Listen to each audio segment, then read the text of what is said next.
চাওক আপুনি গৌৰৱ গগৈ এবছৰ আগৰ ভোট আৰু আজিৰ ভোটৰ কথা ডিফাৰেঞ্চৰ কথা কৈছে।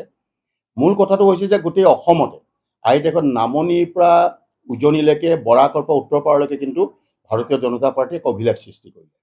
ই কেৱল সম্ভৱ হৈছে আমাৰ মূলতে যদি মই প্ৰথম কাৰ্য ক'বলৈ যাওঁ, ইয়াৰ কথাটো হৈছে যে পঞ্চায়তত মানুহবিলাকে সাধাৰণ আমাৰ গ্ৰাম্যবাসী জনগণে আই দেশত সৰু সৰু তেখেতসকলক বিভিন্ন ধৰণৰ কাম কাজৰ বিষয়ে চিন্তা কৰে, বিভিন্ন ব্যক্তিগত সা সুবিধাৰ কথা ভাবে আৰু সাধাৰণ সমূহীয়া উন্নয়নৰ কথা চিন্তা কৰে আৰু এই পঞ্চায়ত নিৰ্বাচনটো আৰু সেইটো কাৰণে আজিৰ তাৰিখত মই যদি সঁচা কথা ক'বলৈ যাওঁ, ইয়াত দুটামান ফেক্টৰে কাম কৰিলে, দুটা তিনিটা ফেক্টৰে কাম কৰিছে। মূল ফেক্টৰটো হৈছে যে অসমৰ জনপ্ৰিয় মুখ্যমন্ত্ৰী ডক্টৰ হিমন্ত বিশ্ব শৰ্মা ডাঙৰীয়াই খুব কম দিনৰ ভিতৰত অসমৰ জনহিতৈষী যিখিনি আঁচনিৰ জৰিয়তে তেওঁ গোটেই অসমত যিদৰে কঠীয়া ৰুলে, উন্নয়নৰ কঠীয়া ৰুলে, সেই কঠীয়াৰ ফল আজি তাৰিখত কম দিনত কিন্তু অসমৰ ৰাইজে আজি তাৰিখত আমাক খাবলৈ পালে আৰু ভাৰতীয় জনতা পাৰ্টীয়ে তাৰ ফল কিন্তু খাবলৈ পালে। কাৰণ যি অলপ দিনৰ পৰা হিমন্ত বিশ্ব শৰ্মা ডাঙৰীয়াই উন্নয়নৰ যাত্ৰাৰে সুন্দৰ সুন্দৰ কঠীয়া ৰুইছিলে।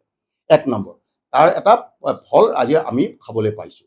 ছেকেণ্ড কথাটো হৈছে যে আপুনি যিটো গৌৰৱ গগৈৰ কথা কৈছে, মই পোনপটীয়াকৈ যদি কওঁ যে মানুহে আজি তাৰিখত এই এটা ডাঙৰ ফেক্টৰ হৈছে।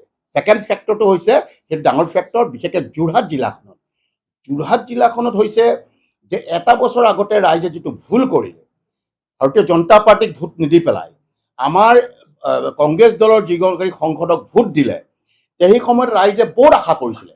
সেই সময়ত ৰাইজে ভাবিছিলে, কাৰণ এটা কথা স্বাভাৱিক কথা, আমি সৰ্বসাধাৰণ মানুহে আমি চাওঁ, মই যেতিয়া সৰু আছিলোঁ তেতিয়াও চাইছিলোঁ, যেতিয়া আকাশেদি এটা পপীয়া তৰা উৰি পেলাই যায়, মই পঞ্চায়তৰ প্ৰত্যেকখন নিৰ্বাচনতে এই কথাটো কৈছিলোঁ। এইবাৰ ডাঙৰ ডাঙৰ মই ৰাইজৰ সভাবিলাক এই কথাবিলাক কৈছিলোঁ, যেতিয়া পপীয়া তৰা এটা যায় আকাশত চটকৈ যাওঁতে দেখিবলৈ বৰ পোহৰ লাগে, চাই ভাল লাগে, কিন্তু যেতিয়া তলত পৰি যায় মানুহ বিচাৰি নাপায় ক'ত সোমাই থাকে।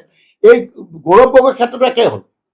ৰাইজে ভাবিছিলে যে লোকসভা ইলেকশ্যন নতুন বস্তু এটা আহিছে, উজ্জ্বল বস্তু, গতিকে কাম হ'ব বুলি একদম শিল দৌল ভাঙি ৰাইজে একদম গৈ পেলাই কংগ্ৰেছ দলৰ প্ৰাৰ্থীজনক ভোট দি দিলে। এতিয়া এটা বছৰত দেখিছে যে পপীয়া তৰাৰ দৰে হেৰাই গ'ল, বিচাৰি নাপায়। তেওঁ কিবা সৰ্বসাধাৰণ মানুহৰ যদি কিবা কাগজ এখনত ৰিকমেণ্ডেড শব্দটো লিখিব লগা হয়, ফৰৱাৰ্ড বুলিও লিখিব লগা হয়, এইটো লিখিবলৈ বিচাৰি নোপোৱা হ'ল। গতিকে ৰাইজে হাবাথুৰি খাব লগা হ'ল, পৰ্বতত কাছকণী বিচৰাৰ নিচিনা হ'ল এতিয়া সংসদগৰাকী, যাৰ কাৰণে ৰাইজে গোটেই কথাখিনি বুজি পায় তাৰ উল্টা খৰ মাৰিবলৈ আৰম্ভ কৰি দিলে। উল্টা খৰ মাৰি ভাৰতীয় জনতা পাৰ্টীৰ হাত শক্তিশালী কৰিবৰ কাৰণে, দিলীপ শইকীয়াৰ হাত শক্তিশালী কৰিবলৈ, বিশেষকৈ অসমৰ জনপ্ৰিয় মুখ্যমন্ত্ৰী হিমন্ত বিশ্ব শৰ্মা ডাঙৰীয়াৰ হাত শক্তিশালী কৰিবলৈ ৰাইজে প্ৰতিদান হিচাপে ৰাইজে পঞ্চায়ত ইলেকশ্যনত একদম শিল দৌল ভাঙি এইবাৰ ভাৰতীয় জনতা পাৰ্টীৰ জুলুঙাত ভোট দিলে। থাৰ্ডটো হৈছে, মই সেইটো কথা ভবা নাছিলোঁ যে কংগ্ৰেছ দলত মই যেতিয়া ওলাই আহিছিলোঁ সেই সময়ত কংগ্ৰেছ দলৰ অভ্যন্তৰীণ কাজিয়াবিলাক মই দেখি আছিলোঁ।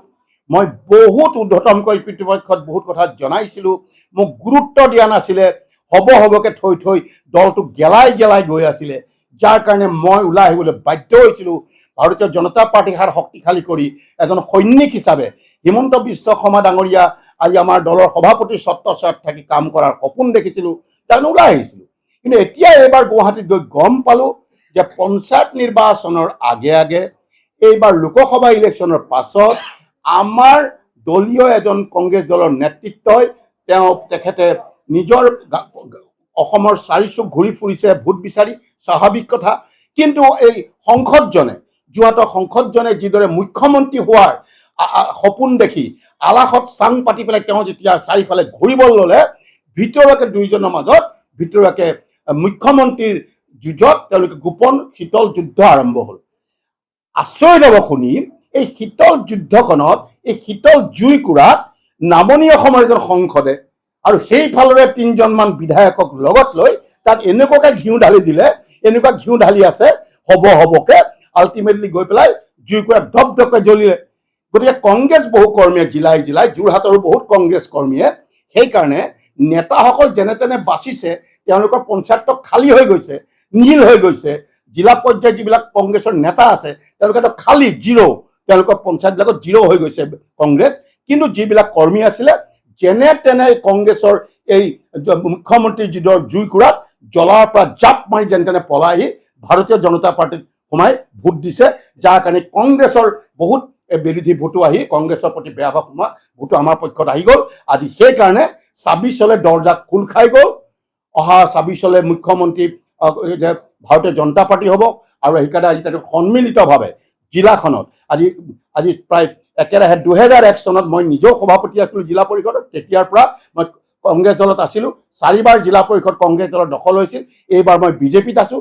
সকলোৰে প্ৰচেষ্টাত, সকলো জিলাখনৰ নেতা, আমাৰ জনপ্ৰতিনিধি, সকলো কাৰ্যকৰ্তাৰ প্ৰচেষ্টাত মাননীয় মুখ্যমন্ত্ৰীৰ আশীৰ্বাদ পুষ্ট হৈ, দিলীপ শইকীয়াৰ আশীৰ্বাদ পুষ্ট হৈ এইবাৰ আমি ভাৰতীয় জনতা পাৰ্টি সন্মিলিতভাৱে জিলা পৰিষদ দখল কৰিছোঁ, গাঁও পঞ্চায়তবিলাক দখল কৰিছোঁ, আৰু অনাগত দিনত ২৬ত আমাৰ দৰ্জা খোল খাই গ'ল। এতিয়াৰ পৰা আমাৰ যুঁজ অব্যাহত থাকিব, আমাৰ যাত্ৰা অব্যাহত থাকিব।